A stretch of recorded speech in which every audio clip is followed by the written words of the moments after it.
ओम शांति। 28/6/2021 के महावाक्य। आज बाबा हम बच्चों को आत्मिक भाव से देखना, सुनना, बोलना, करने के लिए प्रेरणा दे रहे हैं। क्यों? बहुत प्रयास करने के बाद भी साधना में जो व्यवधान है, देहभान, उसकी बदबू को कैसे निकाल दें। तो आज बाबा ने बदबू निकलने की विधि बताई है। मीठे बच्चे, अपने को आत्मा समझ आत्मा से बात करो तो फूल में खुशबू आती जाएगी, देह अभिमान की बदबू निकल जाएगी। प्रश्न है, अपनी खुशबू चारों ओर फैलाने वाले सच्चे फूल व परवाने कौन हैं? तो बाबा ने कहा, सच्चे फूल वो हैं जो अनेकों को आप समान खुशबूदार फूल बनाए। श्रीमत पर चल, समा पर जल मरने वाले, अर्थात पूरा पूरा बलिहार जाने वाले, जीते जी मरने वाले सच्चे परवानों की व ऐसे फूलों की खुशबू स्वतः ही चारों ओर फैलती है। समझा बात को? सच्चा फूल कौन? जो आप समान औरों को भी खुशबूदार फूल बनाए। गीत है, महफिल में जल उठी शमा परवाने के लिए। प्रीत बनी है शम्मा पे, आगे डैश डैश डैश, आप खुद समझ लेना, ठीक है ना। ओम शांति। जैसे परवानों ने गीत सुना, परवाने कहो व फूल कहो, बात तो एक ही है। बच्चे समझते हैं कि हम सचमुच परवाने बने हैं, या फिर सिर्फ फेर ही पहन कर चले जाते, नकली तो नहीं हो। जो नकली परवाने होते हैं वो शमा पे चक्कर लगाकर वापस चले आते हैं, और जो असली होते हैं वो कुर्बान जाते हैं। वो क्षमा को भूलते नहीं हैं, नकली क्षमा को भूल जाते हैं। हर एक अपनी दिल से पूछना कि हम कहाँ तक फूल बने हैं और ज्ञान की खुशबू फैलाते हैं। अपने जैसा फूल हमने कितनों को बनाया है? यह तो बच्चे जानते हैं कि ज्ञान का सागर एक बाप है। अच्छा, उसकी कितनी खुशबू है। जो अच्छे फूल व परवाने हैं उनमें ज़रूर खुशबू आएगी। वह सदैव खुश रहेंगे, औरों को भी आप समान फूल और परवाने बनाएंगे। अच्छा, फूल नहीं तो कली बनाएंगे। पूरे परवाने वो हैं जो जीते जी मरते हैं, अर्थात बलि चढ़ते हैं, अथवा यूँ कहें कि ईश्वरीय औलाद बनते हैं। कोई साहूकार किसी गरीब के बच्चे को गोद में ले लेते तो बच्चे को उस साहूकार की गोद में आने से फिर वही माँ बाप याद आते। और क्या होता है, वो जो गरीब माँ बाप हैं वो भूल जाते हैं। जानते हैं हमारे माँ बाप तो गरीब हैं, परंतु याद साहूकार माँ बाप को करेंगे क्योंकि उनसे धन मिलता है।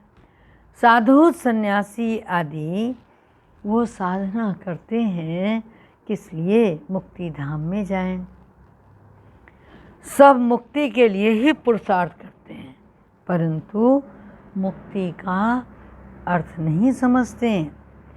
कोई कहते हैं ज्योति ज्योत में समा जाएंगे, कोई समझते हैं हम पार निर्वाण धाम चले जाते हैं। निर्वाण धाम में जाना और ज्योति ज्योत में समाना या मिल जाना नहीं कहा जाता। तुम समझते हो हम दूर देश के रहने वाले इस गंदी दुनिया में रहकर क्या करेंगे। बच्चों को समझाया है जब कोई से मिलो तो ये समझाना पड़े कि यह बना बनाया ड्रामा है। सतयुग, त्रेता युग, फिर संगम युग, यह भी समझाया जाता है। सतयुग के बाद त्रेता का संगम होता है, वह युग फिरता है और यहाँ तो पूरा कल्प ही घूम रहा है। बाप युगे युगे नहीं आते हैं जैसे मनुष्य समझते हैं। बाप कहते हैं जब सब तमो प्रधान बन जाते हैं तो कलयुग का अंत होता है और उसी संगम पर मैं आता हूँ। जब कल्प का संगम होता है, कलयुग का एंड, सतयुग की आदि। युग पूरा होता है तो कलाएं कम होती जाती हैं। बाप बैठ परवानों को समझाते हैं। परवानों में भी नंबरवार हैं, कोई तो जल मरते हैं और कोई चक्कर लगाकर चले जाते फेरी पहनकर। श्रीमत पर तुम ही चल सकते हो। अगर कहाँ भी श्रीमत पर न चले तो माया क्या करेगी? रिंग के अंदर बॉक्सिंग करके मुक्का लगा के एक पंच देगी, गिर पड़ेंगे। समझे? तो बाबा ने कहा जो श्रीमत पर नहीं चलते तो माया उनको पिछाड़ती रहेगी। श्रीमत का बहुत गायन है। श्रीमद् भगवद गीता कहा जाता है।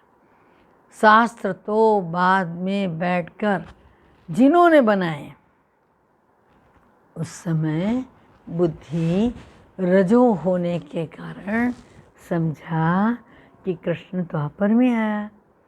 मैं आता ही तब हूँ जब आदि सनातन देवी देवता धर्म प्रायलोप हो जाता है। बाकी सब धर्म रहते हैं, ऐसे नहीं कि देवता धर्म वाले मनुष्य गुम हो जाते हैं, परंतु यह भूल जाते हैं कि हम देवी देवता धर्म के थे, अपना हिंदू धर्म कह देते। यह भी ड्रामा में नूंद है। जब भूलें तब फिर मैं आकर देवी देवता की स्थापना करूं। यह एक ही बाप है जो आकर क्या करता है? दुख धाम से सुख धाम का मालिक बनाता है। तुम कहेंगे अभी हम नरक के मालिक हैं। दुनिया को तमो प्रधान तो बनना ही है। सब पतित हैं, तब तो पावन के आगे जाकर नमस्ते करते हैं। अब बाप कहते हैं श्रीमत पर चलो। जन्म जन्मांतर का बोझा सिर पर बहुत है, नहीं तो त्राही त्राही करना पड़ेगा। वो तो समझते हैं आत्मा निर्लेप है, परंतु नहीं, आत्मा ही सुख दुख देखती है। सुना? आत्मा ही सुख दुख देखती है, यह कोई समझते ही नहीं। बाबा बार बार समझाते हैं मंजिल बहुत भारी है। इस समय तुम पुरुषार्थ करते हो जबकि दुखी हो। जानते हो सतयुग में हम बहुत सुखी रहेंगे। वहाँ यह पता ही नहीं रहेगा कि हमको दुख धाम में जाना है। हम सुख में कैसे आए हैं, कितने जन्म लेंगे, कुछ भी नहीं जानते। अभी तुम जानते हो तो ऊंच कौन ठहरे? तुम ईश्वर की औलाद होने के कारण जैसे ईश्वर नॉलेजफुल है, ऐसे तुम भी तो नॉलेजफुल ठहरे ना। अभी तुम ईश्वरीय औलाद हो, परंतु नंबरवार हो। कोई तो बड़े मस्त हैं, समझते हैं हम बाबा के श्रीमत पर चलते रहते हैं। जितना मत पर चलेंगे उतना श्रेष्ठ बनेंगे। बाप सन्मुख बैठकर बच्चों को समझाते हैं, बच्चे देह अभिमान छोड़ दो, देही अभिमानी बनो, निरंतर याद करो। बाप तो सदैव है ही सुखदाता। ऐसे नहीं कि दुख भी बाप देते हैं। बाप कभी बच्चों को दुख नहीं देंगे। बच्चे अपनी उल्टी चलन से दुख पाते हैं, बाप दुख नहीं दे सकते। कहते हैं हे भगवान बच्चा दो तो कुल वृद्धि को पाएगा। बच्चे को बहुत प्यार करते हैं, बाकी दुख अपने कर्मों का ही पाते हैं।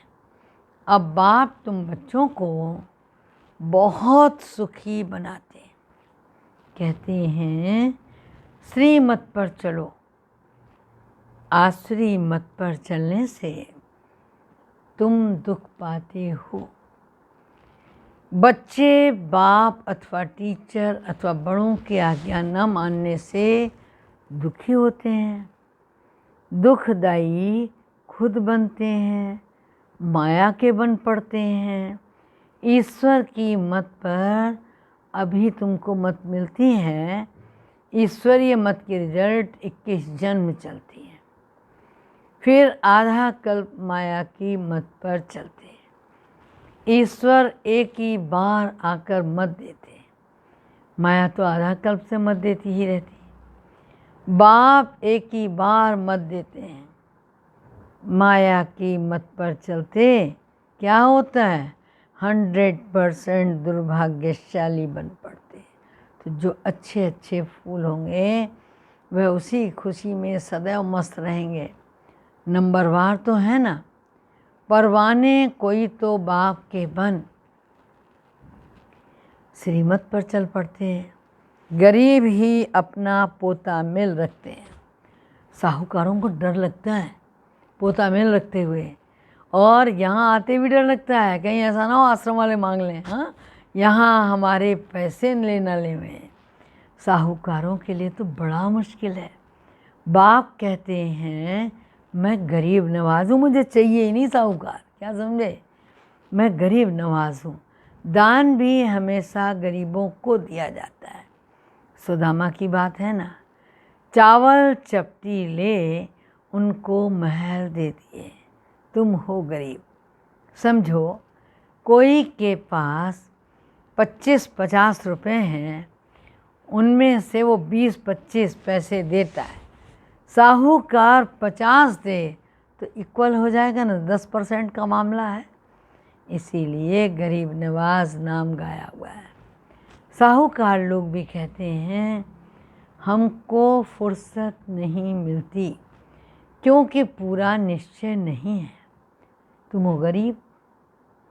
गरीबों को धन मिलने से खुशी होती है। बाबा ने समझाया है यहाँ के गरीब वहाँ साहूकार बन जाते हैं, और यहाँ के साहूकार वहाँ गरीब बन जाते हैं। कई कहते हैं हम यज्ञ का ख्याल रखें व कुटुंब का ख्याल रखें। बाबा कहते हैं तुम अपने कुटुंब की बहुत अच्छी तरह संभाल करो, कोई दिक्कत नहीं है। अच्छा है जो इस समय तुम गरीब हो।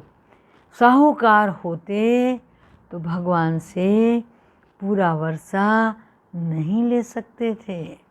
सन्यासी ऐसे नहीं कहेंगे, वो तो पैसे लेकर के अपनी जागीर बनाते। शिव बाबा थोड़े ही बनाएगा। यह मकान आदि सब तुम बच्चों ने अपने लिए बनाए हैं। यह किसकी जागीर नहीं, ये तो टेम्परेरी है, क्योंकि अंत समय बच्चों को यहाँ आकर रहना है। हमारा यादगार भी यहाँ ही है, तो पिछाड़ी में यहाँ आकर विश्राम लेंगे, बाप के पास भागेंगे। वह जो योग युक्त होंगे उन्हों को मदद मिलेगी। ऐसा नहीं सारे माउंट आबू जाके बैठ जाएंगे, टिकट ही नहीं मिलेगी, ट्रेन नहीं चलेगी, रिजर्वेशन नहीं होगा, प्लेन नहीं। जो बहुत सच्ची दिल वाले हैं उनको ही मिलने वाली है। हाँ, तुमको यहाँ बैठ विनाश देखना है। तो बाबा ने कहा जो सच्ची दिल वाले हैं, जो योग युक्त हैं, उनको मदद भी मिलती है। तुमको यहाँ बैठ विनाश देखना। जैसे शुरू में बाबा ने तुम बच्चों को बहलाया है, फिर पिछाड़ी में बहलाना शुरू करेंगे, बहुत प्यार करेंगे। जैसे वैकुंठ में बैठे बहुत नज़दीक होते जाएंगे। ये तो समझते हैं ना कि हम यात्रा पर हैं, थोड़े समय के बाद विनाश होगा, तुम बहुत खुश हो जाएंगे। बस हम जाकर प्रिंस बनेंगे। किस्म किस्म के फूल हैं, हर एक बच्चे को समझना चाहिए मैं कितनी ज्ञान की खुशबू दे रहा हूँ, किसको ज्ञान और योग की शिक्षा देता हूँ। जो करते हैं वो अंदर में बहुत प्रफुल्लित रहते हैं। बाबा जान लेते हैं कि ये किस अवस्था में रहते हैं, इनकी अवस्था कहाँ तक गैलप करेगी।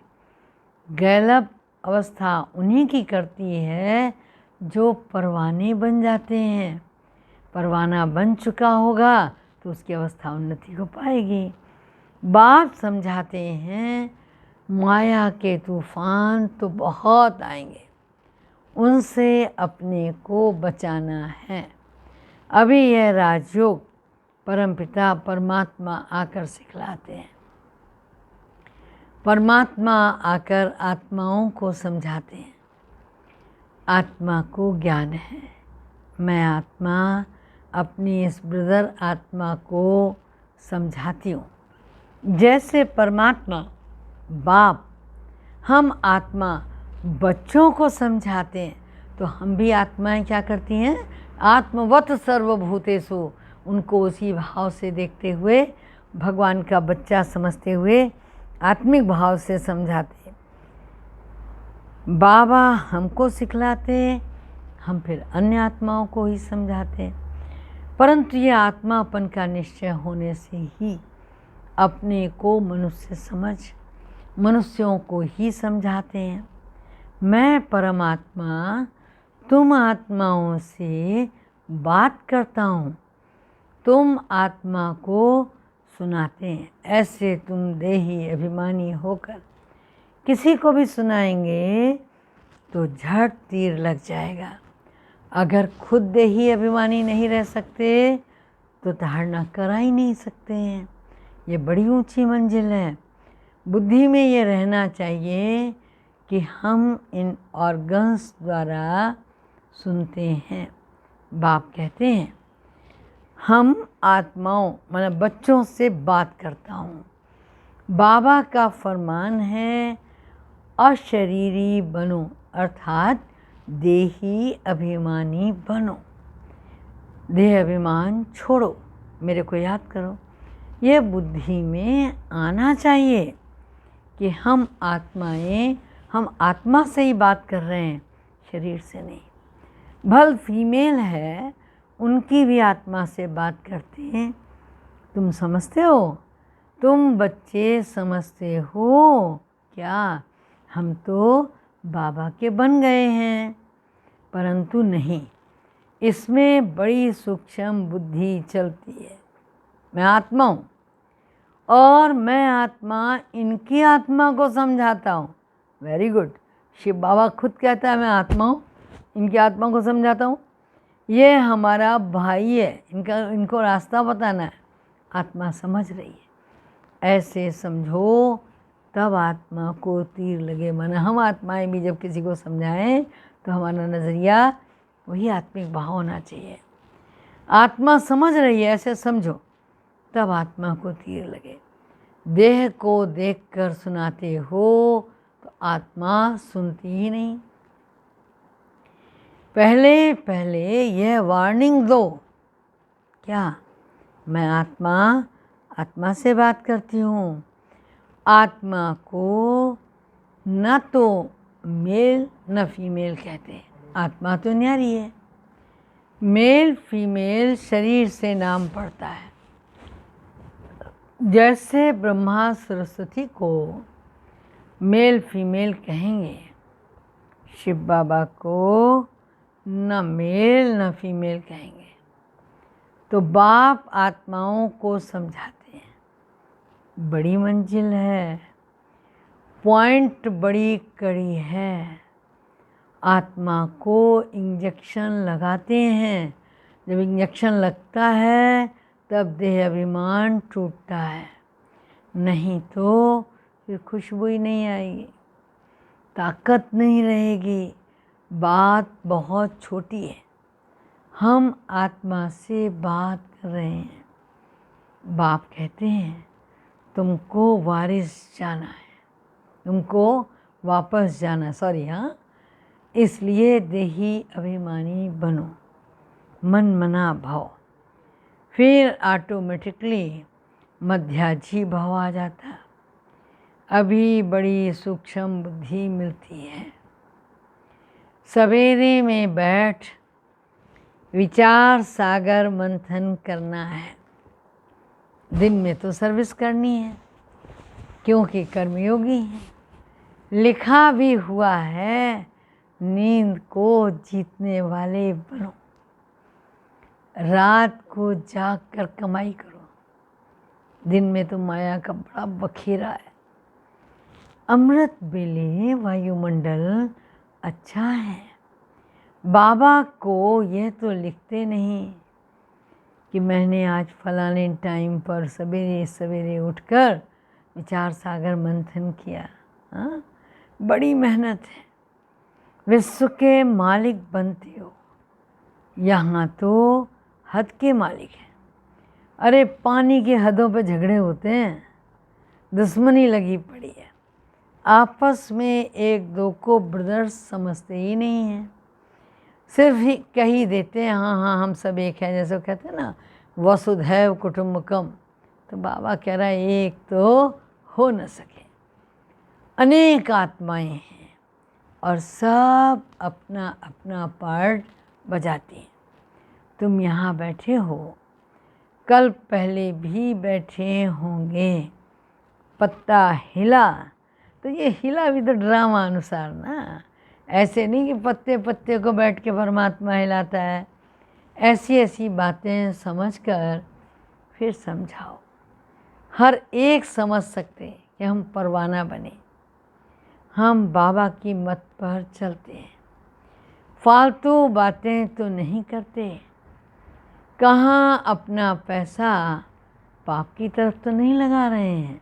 अच्छा, मीठे मीठे सिक्के लदे बच्चों प्रति माता पिता बाप दादा का याद प्यार और गुड मॉर्निंग। रूहानी बाप की रूहानी बच्चों को नमस्ते।